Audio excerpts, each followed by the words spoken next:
Well, in chemistry, we always come across a term substance. Substance जो word है तो chemistry में अक्सर ये हमारे सामने ये वर्ड आता है और हम एवरीडे लाइफ में भी ये वर्ड सब्सटेंस यूज़ करते हैं। लेकिन पर्टिकुलरली जब हम केमिस्ट्री या साइंस में सब्सटेंस की बात करेंगे तो इसका एक अपना एक स्पेसिफिक मीनिंग होता है। तो क्या इसका स्पेसिफिक मीनिंग होता है? तो सब्सटेंस एक ऐसा मैटर का फॉर्म है, टाइप है, जिसे हम सेपरेट नहीं कर सकते हैं into other kinds of matter by any physical process. We can define substance that it is a kind of matter that cannot be separated into other kinds of matter by any physical process.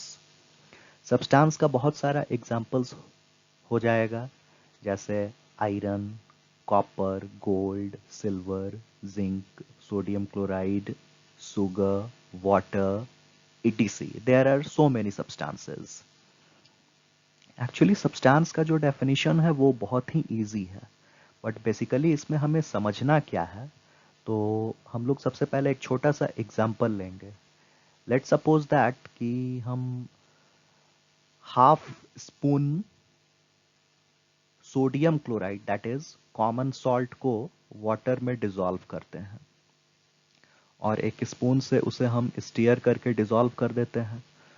तो steering करने के बाद जब उसमें sodium chloride salt common salt dissolve हो जाता है तो हमें एक क्लियर सॉल्यूशन नज़र आता है। तो वहाँ पर वो सोडियम क्लोराइड आखिर गया कहाँ? तो हमें ऑलरेडी पता है कि वाटर में बहुत सारे इंटरमॉलिक्यूलर स्पेसेस होते हैं और जो सोडियम क्लोराइड जो कि कॉमन सॉल्ट है, जब उसे हम डिसॉल्व करते हैं तो वो बहुत सारे छोटे छोटे छोटे छोटे पार्टिकल्स में सोडियम क्लोराइड मॉलिक्यूलर फॉर्म में वो डिस्ट्रीब्यूट हो जाता है और उसके बाद वाटर मॉलिक्यूल्स के बीच में जो इंटरमॉलिक्यूलर स्पेस है उसी में वो इंटर कर जाता है और इस तरह से वो सोडियम क्लोराइड जो कि एक बल्क मैटर था वो एकदम छोटे छोटे मॉलिक्यूलर फॉर्म में वो इंटरमॉलिक्यूलर स्पेस में इंटर कर जाता है। तो अब अगर हम उस सॉल्यूशन को बॉयल करें तो बॉयलिंग करने पर वाटर जो होगा वो इवापोरेट कर जाएगा।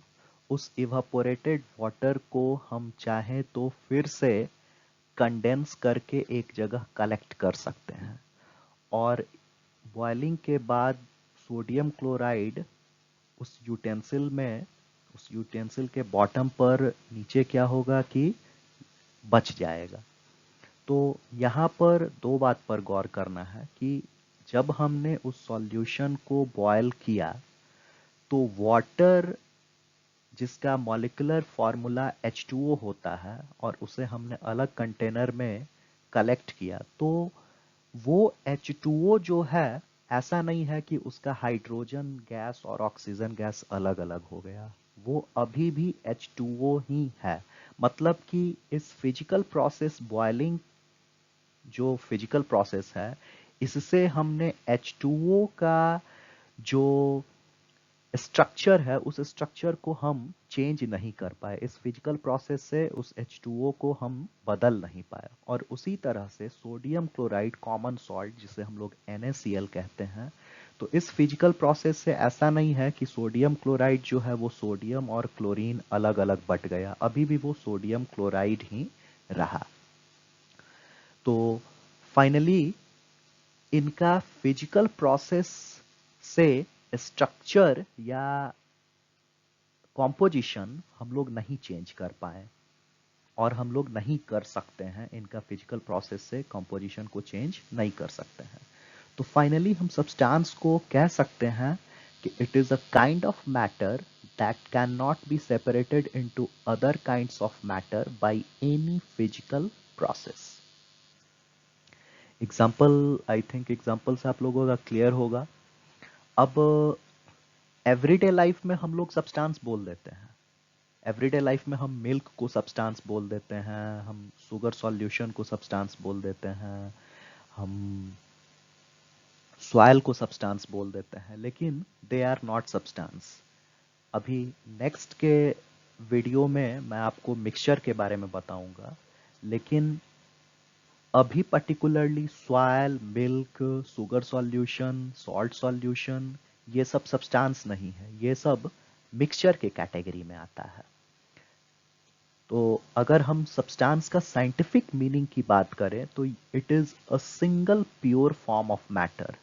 It is not a mixture of several different kinds of matter. और अगर हम माइक्रोस्कोपिक स्केल की बात करेंगे तो सब्सटेंस का कॉम्पोजिशन एटॉमिक या मॉलिक्यूलर लेवल पर हमेशा ही सेम रहता है। जैसा कि मैंने आपको एग्जांपल में बताया कि अगर हम उस सॉल्ट सॉल्यूशन को बॉयल करें तो सॉल्ट बच जाएगा at the bottom of the container, और इधर हम कंडेंसेशन के हेल्प से वाटर कलेक्ट कर सकते हैं। तो एटॉमिक और मॉलिक्यूलर लेवल पर दोनों ही का कॉम्पोजिशन क्या है, अलग अलग नहीं होगा, दोनों का कॉम्पोजिशन सेम रहेगा। सोडियम क्लोराइड ही रहेगा और वाटर H2O ही रहेगा, वो चेंज नहीं करेगा। और इसमें एक और बात याद रखना है कि सब्सटेंस का चाहे कोई भी सोर्स हो, फॉर एग्जांपल अगर हम वाटर लेते हैं, ओशन वाटर लेते हैं या केंट वाटर लेते हैं या फिर जनरल वाटर लेते हैं या फिर कहीं का गंदा पानी का भी अगर हम वाटर लेते हैं तो वो H2O ही रहता है, उसका सेम कैरेक्टरिस्टिक प्रॉपर्टी होता है, उसका कैरेक्टरिस्टिक चेंज नहीं होता है।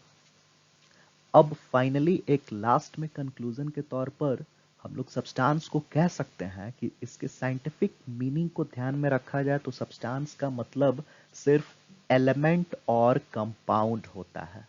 कोई भी एलिमेंट या कोई भी कंपाउंड, एलिमेंट हमारे पास 118 एलिमेंट्स हैं तो वे सभी सब्सटेंस होंगे। कंपाउंड्स हैं हमारे पास, मिलियंस ऑफ कंपाउंड्स हैं।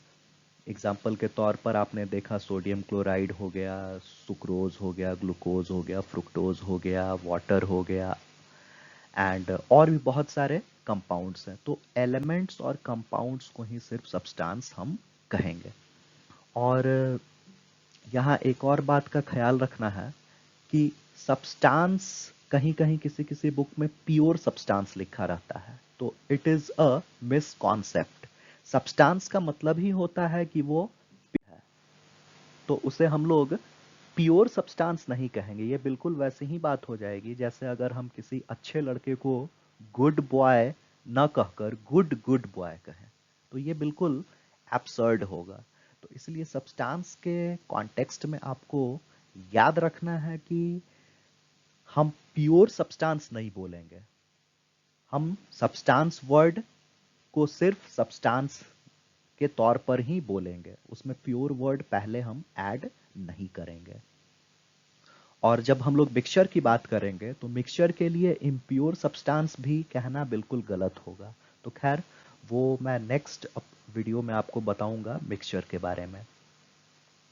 तो फाइनली यहाँ पर हम कंक्लूड कर सकते हैं कि a substance is a kind of matter that cannot be separated into other kinds of matter by any physical process. And if we talk of a substance, it means that we are talking of an element or of a compound. And now characteristics of a substance. तो substance का कुछ characteristics है, जैसे अगर हम iron की बात करते हैं तो आयरन में सिर्फ और सिर्फ आयरन एटम्स ही होंगे। अगर हम वाटर की बात करते हैं तो उसमें सिर्फ H2O मॉलिक्यूल्स ही होंगे। तो कोई भी सब्सटेंस एलिमेंट हो या कंपाउंड हो, अगर एलिमेंट है तो वो सिर्फ एक ही तरह का एटम्स को कंटेन करेगा, और अगर वो कंपाउंड है तो वो सिर्फ एक ही तरह के मॉलिक्यूल्स को कंटेन करेगा। तो फाइनली हम पहला पॉइंट कह सकते हैं कि it contains only one kind of atoms और मॉलिक्यूल्स। नेक्स्ट कैरेक्टरिस्टिक है इट इज परफेक्टली होमोजीनियस। इसका मतलब क्या है? अगर लेट सपोज दैट मेरे पास एक सिल्वर रॉड है, तो उस सिल्वर रॉड को अगर हम छोटे छोटे छोटे छोटे टुकड़े में बांटते जाएंगे, तो ऐसा नहीं है कि उसमें कहीं कोई दूसरा गोल्ड एटम मिलेगा। जब भी वो मिलेगा, किसी भी पोर्शन से हम अगर एक छोटा सा एंटाइटी लेंगे और उसको हम डिवाइड करते जाएंगे, तो अल्टीमेटली हमको लास्ट में सिल्वर एटम ही मिलेगा, कोई दूसरा एटम नहीं मिलेगा। तो हम कह सकते हैं कि इट इज परफेक्टली होमोजीनियस। और इसका एक डेफिनिट कॉम्पोजिशन होता है जो समय के साथ चेंज नहीं होता है। ऐसा नहीं है कि सिल्वर समय के साथ गोल्ड में चेंज हो जाएगा, या वाटर जो है वो चेंज होकर कुछ और बन जाएगा। वाटर नो डाउट, हम लोग जानते हैं कि अगर एक पॉन्ड में वाटर है तो वो धीरे धीरे इवापोरेशन हमेशा होते रहता है, लेकिन फिर भी वो इवापोरेट होकर H2O ही बनेगा, वो किसी और दूसरे कंपाउंड में चेंज नहीं हो सकता है।